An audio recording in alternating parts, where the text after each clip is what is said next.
avant de plonger dans cette histoire incroyable, pensez à vous abonner à la chaîne et à activer la cloche. Ici, chaque récit a quelque chose à dire, et vous ne voudrez pas en manquer un seul.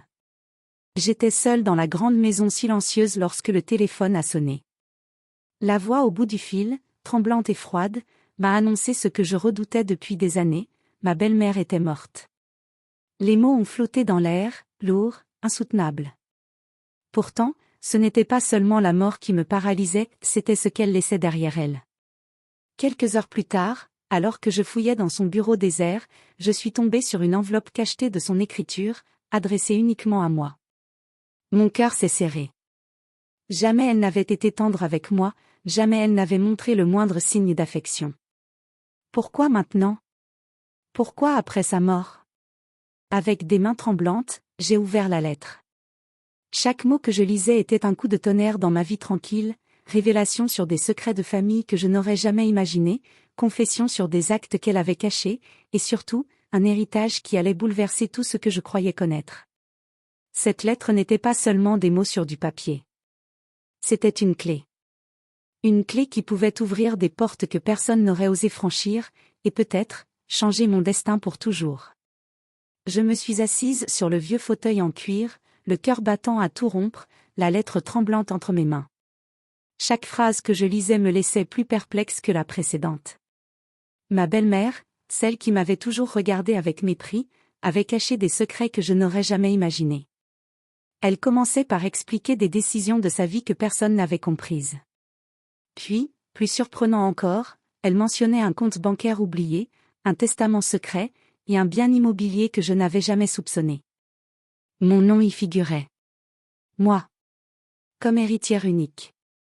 Je me suis levée, la lettre serrée contre moi, incapable de croire ce que je voyais.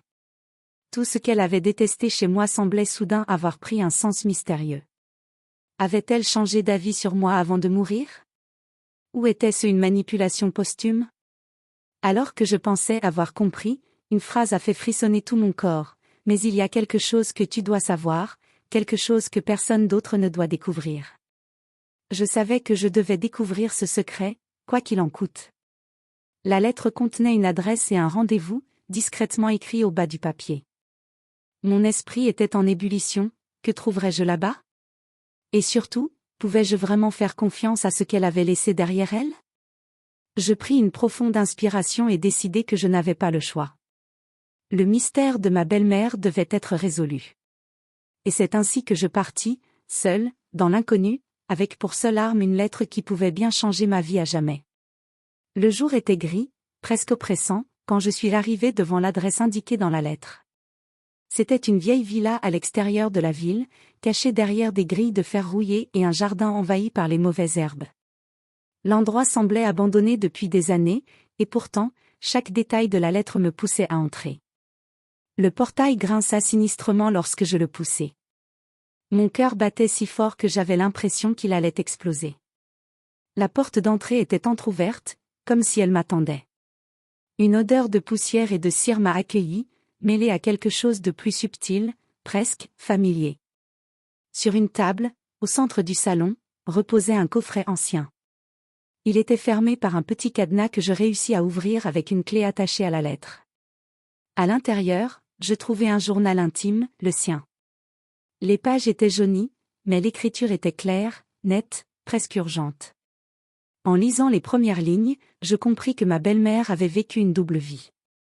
Une vie remplie de secrets, d'alliances mystérieuses et de décisions qui pouvaient changer le destin de toute notre famille.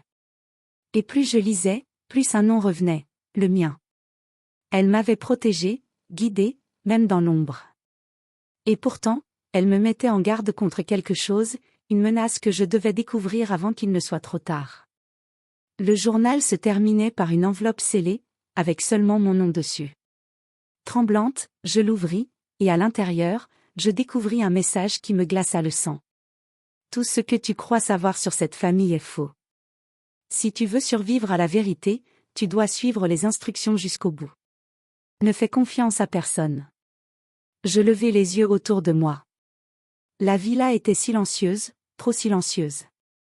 Une présence invisible semblait m'observer. Mon aventure venait à peine de commencer, et déjà, le danger était palpable. La villa était plongée dans un silence presque oppressant, seulement troublé par le bruit de mes pas sur le parquet craquant. Je tenais le journal et l'enveloppe contre moi comme un bouclier. La lettre m'avait donné rendez-vous ici, mais je ne savais toujours pas à quoi m'attendre.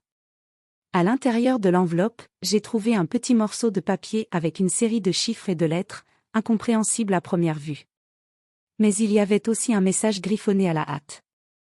Suis le code. Tout commence par le passé que tu ignores. Mon esprit tournait à 1000 à l'heure. Était-ce un code bancaire?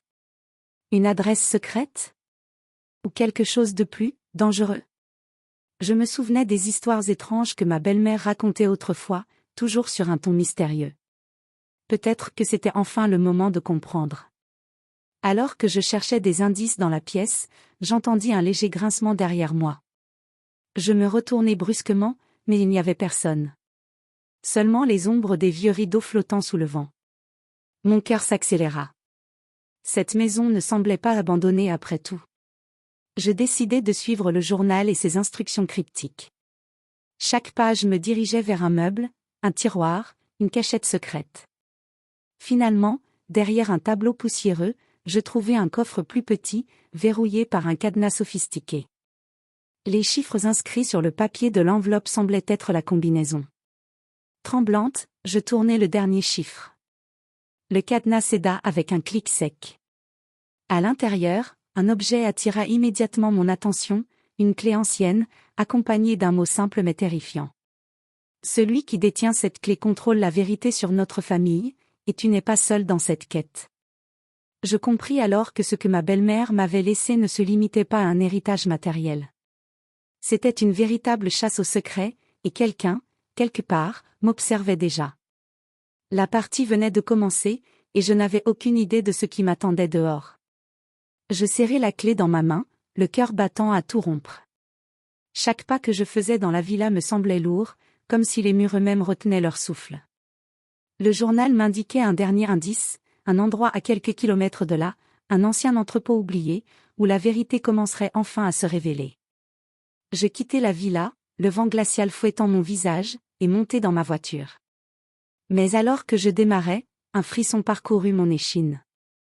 Derrière moi, une voiture noire me suivait à distance. Mes mains se crispèrent sur le volant.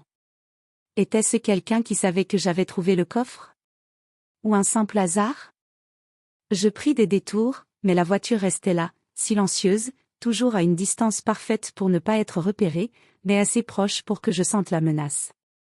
Mon esprit se rappela les mots de ma belle-mère, ne fais confiance à personne. Je comprenais maintenant à quel point c'était sérieux. Arrivé à l'entrepôt, j'eus un moment d'hésitation. L'endroit était désert, mais il résonnait d'une présence invisible. La clé semblait vibrer légèrement dans ma main, comme si elle me guidait vers un verrou caché dans un mur délabré. Je plaçai la clé dans la serrure, et un déclic résonna dans le silence. La porte s'ouvrit sur une pièce remplie de documents, de photos anciennes, et de lettres que ma belle-mère avait accumulées toute sa vie. Parmi elles, une enveloppe à mon nom, plus imposante cette fois. Tremblante, je l'ouvris et découvris une photo, moi, petite, dans les bras d'un homme que je n'avais jamais rencontré, et des notes expliquant que mon père biologique n'était pas celui que j'avais cru connaître. À cet instant, j'entendis un bruit derrière moi. Une silhouette se détacha de l'ombre, grande, menaçante. « Je savais que tu viendrais. » dit une voix glaciale. Mon souffle se bloqua. La chasse au secret venait de devenir mortelle. Et pour la première fois, je réalisais que ma belle-mère ne m'avait pas seulement laissé des indices, elle m'avait laissé un avertissement.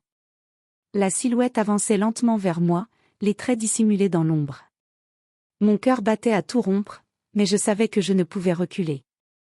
La clé tremblait dans ma main, comme si elle me donnait une force que je ne croyais pas posséder. « Qui êtes-vous » demandai-je d'une voix qui se voulait assurée, mais qui trahissait ma peur. Un rire froid résonna dans l'entrepôt. « Je suis celui qui protège ce que ta mère a caché. » dit-il. Puis, à ma grande surprise, il retira sa capuche. C'était, mon oncle, que je croyais mort depuis des années. Il me révéla la vérité, ma belle-mère avait mené une double vie pour protéger notre famille d'un ancien secret dangereux. Mon père biologique, disparu quand j'étais enfant, avait été impliqué dans une affaire qui aurait pu ruiner toute la lignée familiale.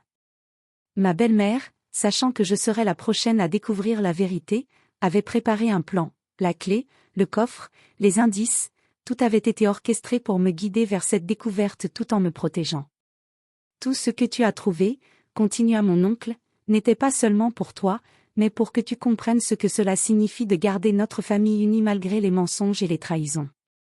Je pris une profonde inspiration. Tout s'emboîtait enfin.